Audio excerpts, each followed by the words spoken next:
또 이제 강연회 일정 체크를 해보도록 하죠. 강연회가 이제 멘토님 언제 열리죠? 네, 어제도 사실 강연회가 있었어요. 맞아요. 네, 네. 저녁 8시에 강연회가 있었고요. 오늘도 저녁 8시에 유튜브를 통해서 강연회가 있습니다. 유튜브 검색창에 김영구 주챔 TV라고 검색을 하시면요. 지금 이 방송을 하고 있는 저희 주챔 멤버들 있죠. 모두 다 출동을 해서 여러분들과 또 좋은 그리고 또 뜻깊은 시간 가질 거니까요. 꼭 오늘 저녁 8시에 많은 참여 부탁드립니다.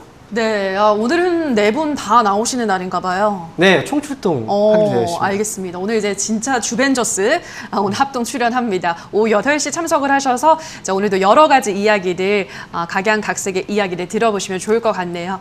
자, 그럼 바로 유튜브 댓글 상담 넘어가도록 할게요. 첫 번째 댓글은 김명진 님께서 올려주셨습니다. 신성 ENG 2,800원에 10% 올려주셨는데요. 이제 신성 ENG도 연일 주가 떨어지고 있습니다. 어떻게 대응을 좀 해볼까요? 이 기업 같은 경우에 사실 좀 다른 부분이 뭐냐면요. 주가가 너무 많이 올라온 상태에서 떨어지고 있는 거예요. 그렇기 때문에 이 하락폭도 클 수밖에 없고 사실 이렇게 많이 올라온 상태에서 떨어지는 기업들의 경우에는 당연히 불안할 수밖에 없어요. 그래서 저는 이 기업이 지금 보면 실적을 놓고 봐도 2020년도에 적자, 그리고 올해도 지금 적자거든요. 제가 볼 때 이 기업은 사실 좀 고통스러운 그런 과정일 것 같아요. 근데 지금 2,800원에 매수를 하셨다면 일단 최근에 주가의 낙폭이 좀 있었잖아요. 그래서 이번에 이 기업 같은 경우에는 이 반등 시에 사실 그 매수가를 회복하지 못한다고 하더라도 저는 손실을 좀 많이 줄여놓은 상태라면 충분히 정리하고 다른 종목으로 교체하는 것도 하나의 방법이라고 생각을 합니다. 그래서 신성엔지 같은 경우에는 2,600원 까지 반등이 나왔을 때 이 구간에서는 정리하시고 새로운 종목으로 교체하신다면 사실 이번 손실은 다른 종목으로 충분히 많이 할 수 있으니까요. 그렇게 해서 가져가시는 게 좋을 것 같다고 말씀을 드리겠습니다. 네, 자 그럼 다음 댓글도 확인해 볼게요. 이번에는 베네치아 님께서 올려주셨네요. 모트렉스 7,180원에 10% 상담 부탁합니다. 보내주셨는데요. 요즘 이 종목의 기세가 좀 괜찮았거든요. 근데 오늘 지금 10% 가깝게 급락이 나오고 있습니다. 어떻게 대응해 볼까요? 네, 역시 이제 급등한 다음에 추가적인 상승이 나오지 않고 이제 빠지고 있잖아요. 사실 이번 이 기업 같은 경우에는 올해 실적이 굉장히 좋았어요. 그래서 실적 턴어라운드 소식이 있었고 그러면서 주가가 한번 올라왔단 말이죠. 그런데 최근에 보면 이렇게 갑자기 올려놓은 종목들이 그 다음에 시세를 또 준비한 것처럼 보이다가 빼버리는 경우들이 많이 있어요. 즉 뭐냐면 지금 전반적으로 주가가 다 흘러내리다 보니까 좀 탄력적인 종목들을 개인 투자분들은 보게 돼요. 그러다 보니까 모트렉스 같은 경우에도 이렇게 해서 주가가 탄력 있는 것처럼 보이다가 또 빠지는 상황들이 발생을 하는 겁니다. 모트렉스 현재 9% 정도 빠져 있는데요. 지금 당장은 큰 문제는 없습니다. 많이 올라왔기 때문에 눌러주는 것도 이만큼 눌러줄 수 있다라고 생각이 들어요. 그래서 이 기업 같은 경우에는 원래 이제 올라갈 때 변동성이 큰 종목이라 떨어질 때 이 변동성도 어느 정도 감내를 하면서 갈 필요가 있어요. 그래서 이 기업은 지금 손절가의 경우에는 6,170원 정도 잡고 가시고요. 이게 아마도 트레이딩 관점에서 보셨을 거예요. 그렇기 때문에 손절가 잡아드리는 거고요. 반등 시에 저는 7,180원에 매수하셨다면 매수 가격도 상당히 좀 높은 편인데 저는 7,000원 넘어가면 최대한 매수가 근처에서 좀 빠져나오는 게 어떨까 이렇게 말씀을 드리도록 하겠습니다. 네, 자 그럼 다음 댓글도 바로 확인해 볼게요. 이번에는 백채리님께서 올려주셨는데요. 세아 베스트 34,400원에 10% 매수가까지 올까요? 라고 하셨는데요. 아마도 이제 철강주들이 한창 잘 올라갈 때 매수를 하지 않으셨을까 싶어요. 요즘 다 이렇게 좀 힘든 구간을 또 겪고 있는데 이건 또 어떤 전략이 필요할까요?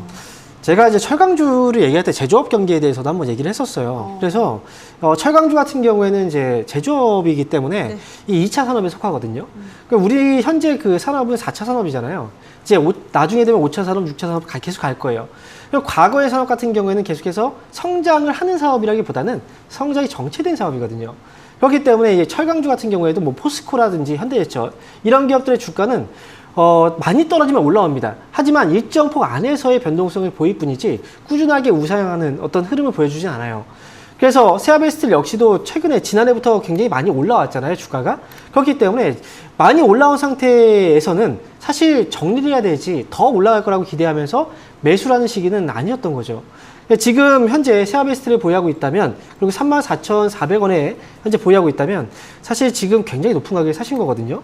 그래서 지금 다시 한번 올라온다라는 어떤 기대감, 하지만 이 기대감을 기대감이 수익까지 가기에는 좀 힘들어 보여요. 그래서 제가 판단하기에는 이미 뭐 시장의 분위기 때문에 일정 부분은 좀 떨어졌다라고 가정을 하고, 그리고 지금부터는 대응에 대한 선택을 좀 하셔야 되는 시기가 아닌가라고 말씀을 드리고 싶습니다. 그래서 27,000원 정도까지만 일단 손절가를 잡아두시고요. 만약에 여기서 떨어지기, 이제 하락으로 완전히 접어들게 된다면 낙폭이 굉장히 커질 수가 있거든요. 그렇기 때문에 손절가를 잡아드리는 거예요. 그래서 27,000원 손절가 잡아드리고요.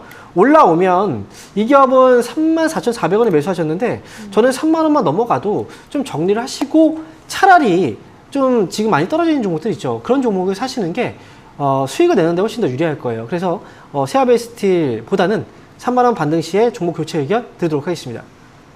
네, 자 그럼 다음 댓글 확인해 볼게요. 이번에는 맹깅님께서 올려주셨습니다. 현대코퍼레이션 18,700원에 10% 추가 매수해도 될까요? 라고 하셨는데요. 자, 이것도 영 힘이 없습니다. 멘토님, 추가 매수 지금 해도 될까요? 사실 추가 매수라는 게 굉장히 어려워요. 네, 그리고 맞아요. 지금 매수하신 가격이 18,700원이잖아요. 그러면 지금 현재 매수 가격하고 차이가 많이 나지 않고 있죠. 네. 그죠? 그렇기 때문에 추가 매수는 좀 굉장히 신중할 필요가 있어요. 왜냐면 내가 추가 매수를 한다는 건 결국은 이 기업으로 수익을 내고 나오겠다라는 거거든요. 추가 매수를 하면 비중은 늘어나고 여기서 추가 매수했는데 더 떨어지게 된다면 나는 버티기가 힘듭니다. 심리적으로도 역시 굉장히 불안해요. 그렇기 때문에 추가 매수는 가급적이면 안 하는 게 좋고요. 그리고 만약에 해야 된다면 정말 좋은 가격에 내가 매수한 가격보다 훨씬 더 많이 떨어져서 지금 이 가격에 매수하면 나는 절대 손실 안 보고 나올 수 있어 라는 확신이 들 만한 가격까지 기다리셔야 돼요. 그래서 지금 현대코퍼레이션은 아직은 추가 매수를 하기에는 좀 이릅니다. 그래서 저는 이 기업은 추가 매수 없이 그냥 가시는 게 전 좋지 않을까 싶고요. 목표 주가는 일단 19,000원 정도 잡아드리겠고, 만약에 주가가 더 많이 떨어져서 정말 16,000원 정도까지 떨어진다면 굉장히 힘들겠죠. 그리고 매수 가격도 차이가 많이 날 거예요. 혹시나 16,000원 부근까지 떨어지게 된다면 차라리 그때 다시 한번 질문을 주시면 그때 추가 매수 가능 여부를 다시 한번 이야기를 해드릴게요. 하지만 그 전에는 추가 매수하지 마시고 목표 주가 19,000원까지 보유 의견 드리도록 하겠습니다. 네, 자 여기까지 유튜브 댓글 상담 잠시 쉬어가도록 하고요. 저희 이제 실시간 또 전화 상담 이어갈 텐데 저희가 방송에서 전해드리는 내용은 투자 판단에 대한 조언일 뿐이라는 점 유의해 주시기 바랍니다.